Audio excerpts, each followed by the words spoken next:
Estamos iniciando nossa aula número 186 do nosso curso de Filosofia Espírita e Interpretação dos Evangelhos segundo o Espiritismo.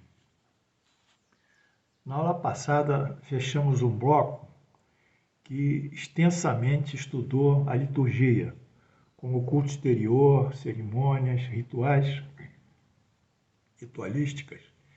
Estudamos desde a liturgia levítica até a liturgia católica, cujo ponto culminante é a Eucaristia, que é o ato litúrgico mais importante e o centro, eu diria, centro religioso, o núcleo religioso da manifestação da Igreja Católica. Entretanto, quando antes estudamos Paulo Apóstolo, nós fechamos também o estudo da doutrina paulina, que se estendeu para formar a própria liturgia, porque a liturgia é herdeira, a Eucaristia é herdeira da liturgia paulina, ou da dogmática paulina. Então, nós esquecemos desse ponto. Eu já tinha feito um dicionário, um glossáriozinho, melhor dizendo, comparando a doutrina paulina ao nosso espiritismo. Então, hoje vocês vão ter alguma coisa inédita, que chegou atrasado, mas por reflexão minha e inspiração, intuição dos bons espíritos, eu tenho que colocar isso para vocês. Então, vamos iniciar esse ponto. Eu espero que vocês tenham bastante sucesso nesse aprendizado. O título é Glossário da Doutrina Paulina. O Glossário da Doutrina Paulina. Sua correspondência com a doutrina espírita, ou seja, doutrina paulina versus doutrina espírita. Vamos ver. O primeiro termo, ou vocábulo, lei. Na doutrina paulina, Moisés e os profetas. Na doutrina espírita, as leis divinas e morais. Ainda Paulo consagra uma lei, que é a lei dos Moisés e dos profetas, e o Espiritismo tem as leis divinas e morais, que são as suas 10 leis.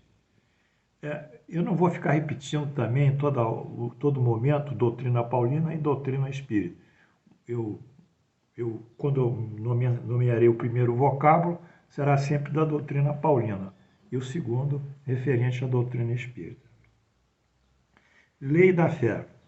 A lei da fé e da adoração de Jesus é uma finalidade salvacionista em Paulo. Quer dizer, a lei da fé e da adoração a Jesus, adorar, ter fé a Jesus, tem uma finalidade de salvar o crente.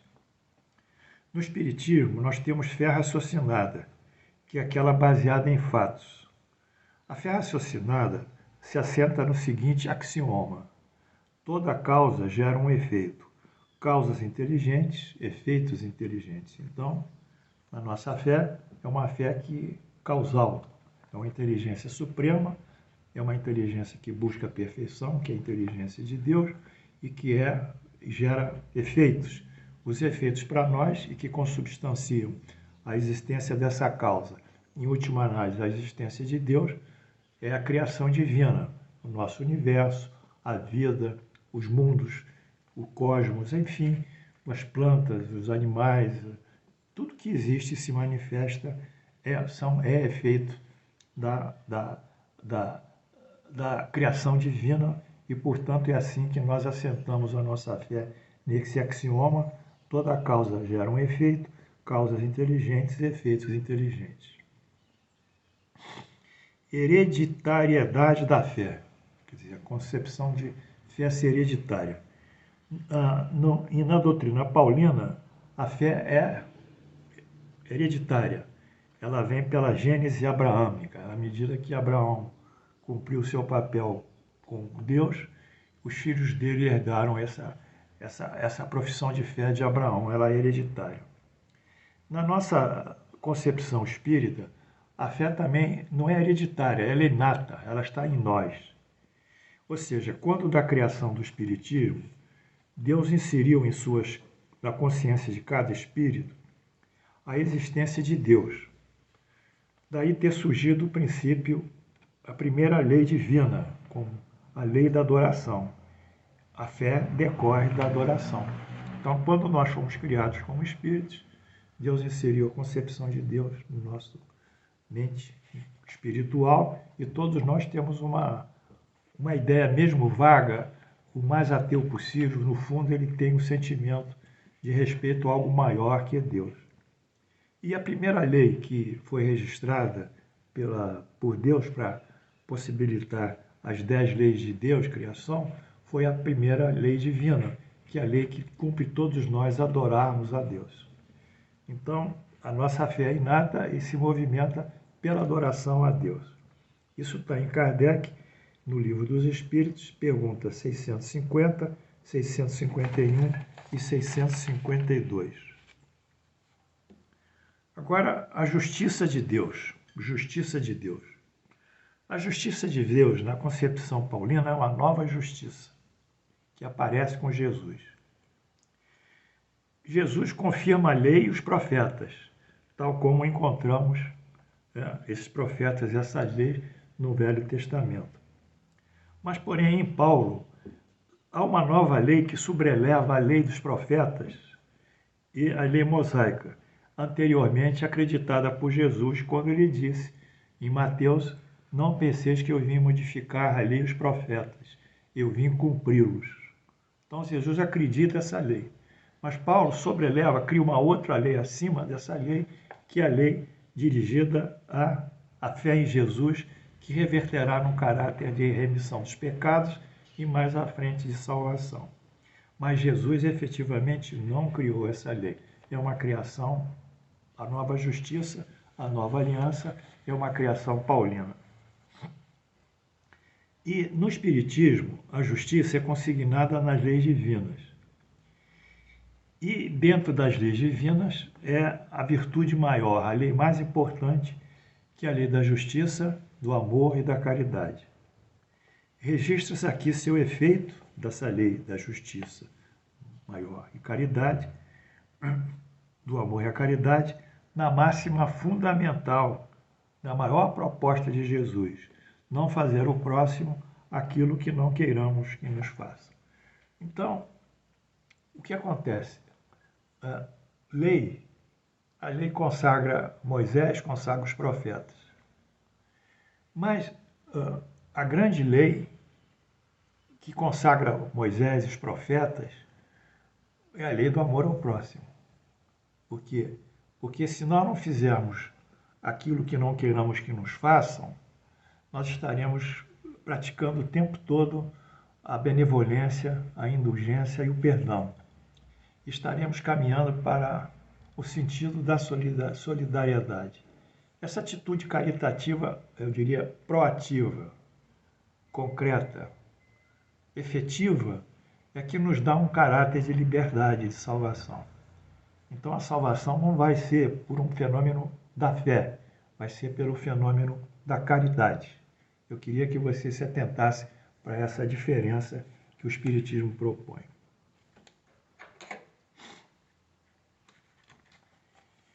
O Cristo Jesus, a concepção de Cristo Jesus em Paulo. Cristo concebe Paulo como responsável pelo resgate do nosso estado de culpa, porque nós temos uma culpa inata, segundo Paulo, que é uma herança adâmica, vem de Adão. E esse resgate do estado de culpa para uma situação de conquistar o estado de bem-aventurança. Então, ao manifestarmos a nossa fé em Jesus, nós vamos sair da culpa, vamos resgatar a nossa expiação, vamos entrar num estado de bem-aventurança, e esse estado se seguirá uma convivência com Deus, num plano de Deus, que chama-se justificação. Portanto, o Cristo é um instrumento no finalista da nossa salvação, da nossa redenção e da nossa justificação. Mas o Espiritismo não tem essa concepção que o Cristo é o modelo da nossa salvação, da nossa retificação. Pelo contrário, o Espiritismo quer trabalhar os evangelhos de Jesus, porque o que vai responder realmente pela nossa salvação, como nós vimos no tópico anterior, é a caridade, que o Espiritismo também consigna como máxima dele, ele apropria. Fora da caridade não há salvação. Aí, nesse sentido, como o Espiritismo concebe Jesus? Ele concebe como modelo e guia. Isso está no Livro dos Espíritos, pergunta 625. Jesus é o preposto representante de Deus. Ele é o criador dos evangelhos, cujo estudo, compreensão e prática apontam para o caminho da fraternidade, da solidariedade, da igualdade e, de uma certa forma, propriamente da felicidade. Então, será pela prática dos evangelhos que nós vamos conseguir esse sentido libertatório e não pelo mecanismo da fé, mais uma vez. Espero que vocês estejam me acompanhando, né?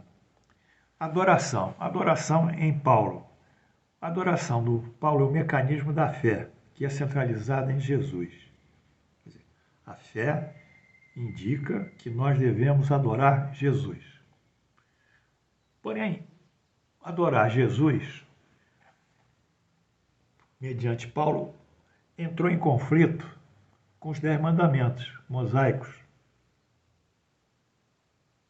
E que diz: eu sou o Senhor vosso Deus, que vos tirei do Egito, da casa da servidão. Não tereis outros deuses estrangeiros diante de mim. Não fareis imagem esculpida, nem figura alguma de tudo que está acima e tudo está abaixo, no céu, e embaixo sobre a terra, nem de tudo o que está nas águas, sobre a terra. Vós não o adorareis, nem lhe prestareis culto soberano. Então, essa posição monoteísta clara do decálogo mosaico, ela vedaria o quê? Vedaria o quê? A concepção que a igreja teve de um segundo Deus, que é Jesus, entronizado como Deus, e adoração a Jesus. Então, a igreja articulou um novo 10 mandamentos. Ela deu uma nova redação à lei mosaica para compatibilizar a emergência de Jesus como um segundo Deus. E um segundo Deus que nós vamos adorar, já que a lei mosaica veda a adoração a um único Deus, é o monoteísmo mosaico. O que ela fez? Ela mudou o texto. Esse primeiro mandamento, que é muito amplo, ela só deu a seguinte redação: amarra a Deus sobre todas as coisas. E não falou mais nada. Que não terás outros deuses, não prestarias culto soberano. Ela foi curta. Amarra a Deus sobre todas as coisas. Ela suprimiu particularmente o texto que diz: não os adorareis, os outros deuses. E abriu um caminho assim para consignar a Jesus como Deus também, de acordo com a liturgia deles, com a teologia, e também possibilitar sua adoração. Então, essa aí foi uma alteração muito triste que a igreja fez de um documento divino. A referência do aqui que eu disse, o texto está em Schlesinger, que é Porto, e Dicionário Enciclopédico das Religiões, Vozes, Petrópolis, 1995 para 1775. Bom,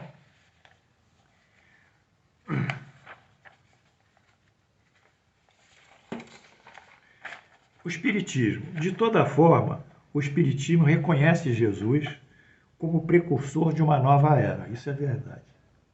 Isso nós temos que entender. Ele é o precursor de uma nova era. Ele veio trazer novos conhecimentos espirituais, dar um avanço em meio àquela decadência do clero do judaísmo, que já tinha substituído mesmo os conhecimentos divinos pela ação litúrgica constante, pela dogmática da liturgia, pelos holocaustos, pelos sacrifícios, por todas as manifestações de salvar os indivíduos mediante os holocaustos, que vai ser repetido, né? Como nós vimos na Eucaristia, em que figura-se o corpo de Jesus, já não é o corpo físico, mas é o corpo espiritual. Ele também é dado em holocausto, e o efeito do seu holocausto, do seu sacrifício, é realmente a nossa a remissão dos nossos pecados. Os efeitos são iguais, os meios são diferentes. Entre os judeus eram os holocaustos dos animais, do boi, do cordeiro, dos pombos, etc. E na Igreja Católica é o holocausto figurado com o corpo de Jesus. Mas os efeitos constituem a remissão dos pecados, seja entre os judeus, seja entre os católicos. Bom, mas nós espíritas concebemos Jesus como precursor de uma nova era, não como Deus.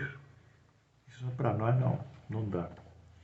Mas como o Filho maior, até hoje encarnado aqui na Terra, o Filho maior de Deus. Diz aqui o nosso professor Kardec, o Cristo, diz aqui, um espírito comunicante, o Cristo foi iniciador da moral mais pura, mais sublime, da moral dos evangélicos, uma moral evangélica cristã, que deve renovar o mundo, aproximar os homens, torná-los irmãos, enfim, de uma moral que há de transformar a terra e dela fazer uma morada para espíritos superiores aos que hoje aqui habitam. É a lei do progresso a qual a natureza está submetida. Um espírito israelita, Munhausen, 1861, Kardec, Evangelho segundo o Espiritismo, Celge, 2011, página 79. Então, Jesus, ao trazer uma nova moral, é isso que nós estamos esperando, quando nós concebemos a moral, é a mãe de todos os juízos de valor de uma cultura, de uma comunidade. Sobre essa raiz mãe, a moral, assenta-se o quê? As leis, os direitos e os deveres. Assenta-se a cultura, a hierarquia, o poder, a submissão. Assentam-se as práticas religiosas, a relação com Deus. Então, a moral é a grande substância que impregna uma sociedade.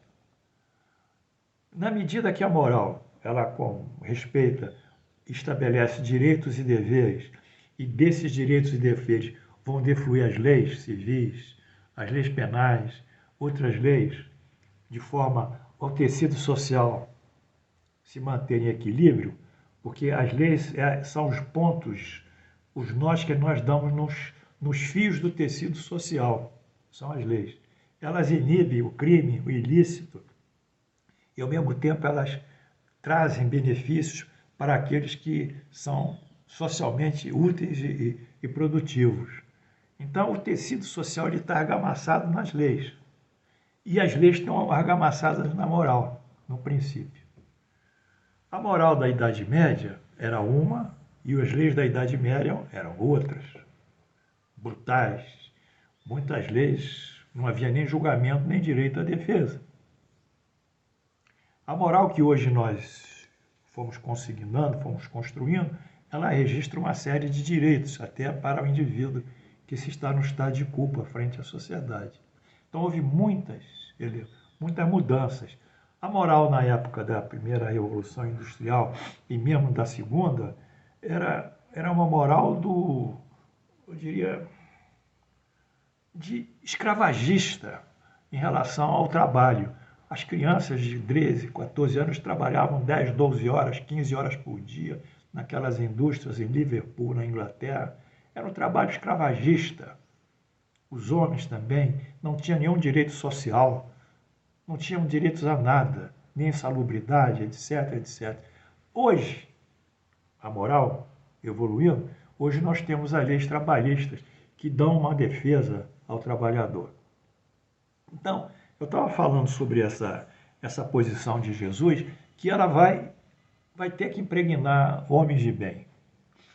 E se nós hoje estamos assim numa situação, muitos estão numa situação de pessimismo, achando que as coisas não têm jeito, que cada vez piora, que os políticos só vivem para se apropriar dos bens do Estado, né? Se apropriam da riqueza que os homens contribuem através dos seus impostos, dos seus encargos, dos seus tributos, e nada fazem a não ser fazer leis que se auto-beneficiem. Se a situação é essa hoje de descrédito, nós entendemos que vai chegar um momento que essas palavras de Jesus vou encontrar homens e mulheres, brancos, negros, todos de todas as etnias, sensíveis a essa palavra. E esses homens e mulheres, de todas as etnias, de todas as idades, de todas as culturas, com a etnia varia às vezes a cultura, eles terão uma identidade comum, ou um princípio, uma norma comum, um objetivo mais alto, idêntico, convergente, que será a modificação do status social que a gente vive. Porque não é possível a gente ver um estado de miserabilidade de pessoas que vivem, às vezes, nos alagados de Recife, uma miséria incrível, crianças que não têm roupa, estão nuas, e os políticos e os juízes comendo salmão, umas coisas estranhas, vinhos de tantos anos, coisas que não existem para nós, não fazem parte da nossa cultura. Então, esse desequilíbrio de poder e que consigna também um desequilíbrio de riqueza e lhes leva à injustiça social, que a injustiça social eu diria, é sistêmica, não é só do dinheiro de um, é do poder também, é da política, de tudo. Esse sentimento que a gente tem de frustração, ele vai ser mudado pela lei do progresso. Nós não sabemos quando ainda, mas nós sabemos que essa será o nosso futuro e temos plena convicção disso. Portanto, finalizando o texto de hoje, se desculpe esse parênteses, sobre Jesus, vamos voltar, o Espiritismo ainda atribui a Jesus a sua criação. O Espiritismo foi criado por Jesus. O Espiritismo veio cumprir no tempo predito o que o Cristo anunciou e preparar a realização das coisas futuras. Está aqui, foi anunciado pelo Cristo que ele ia preparar as coisas futuras. Está em João 14, versículo 26. Mas o Consolador que meu Pai enviará em meu nome, diz Jesus, vos ensinará todas as coisas e vos fará recordar tudo o que vos tenho dito. Livro dos Espíritos, Evangelho segundo o Espiritismo, idem, página 196. Portanto, Jesus o Espiritismo é obra do Cristo, que o preside, assim como igualmente anunciou a regeneração que se realiza e que se prepara um reino de Deus sobre a terra. E, portanto, nesse momento, nós estamos assim nesse processo de evolução espiritual. Não é?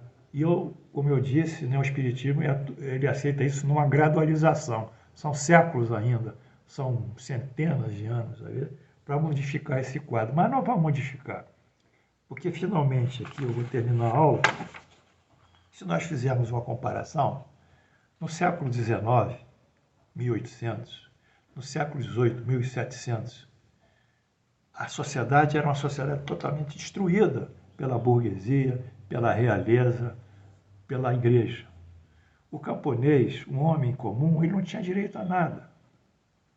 E mesmo após a Revolução Industrial, ainda continuou isso. Daí a emergência, para contrabalançar essa situação predatória do trabalho humano, a emergência do socialismo, que tentou, de uma maneira torta, mas, no meu entender, tentou retificar isso. Mas a maneira certa é retificar a nossa natureza, porque nós, formando bons líderes, nós vamos formar uma boa moral e vamos formar boas leis e vamos formar uma sociedade melhor.